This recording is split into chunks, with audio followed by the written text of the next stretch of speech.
In verse number 8, this verse is just packed. The Lord is gracious and compassionate, slow to anger, and rich in love. Now, let's just hold on a second on that last phrase. Slow to anger and rich in love. Do you realize that this is the exact opposite of how most people view God? Most people view God as quick to anger and slow to love.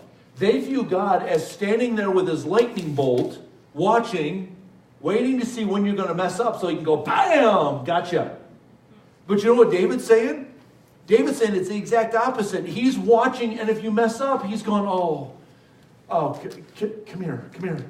Let me love you. Let me draw you back to me. He's slow to anger. His compassion is what is rich. And so, you know what? Maybe you don't make any mistakes. I make mistakes. Almost every day, probably, I make mistakes.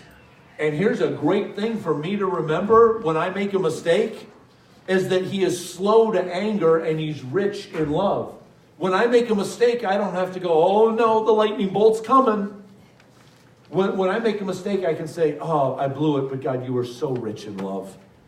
And as soon as I repent of this, your forgiveness is just going to overwhelm me, and it's just going to wrap me in your arms again. He is gracious and compassionate. He is slow to anger, and he's rich in love. And verse number 9 tells us, not just to a few people, the Lord is good to all. He has compassion on all he has made.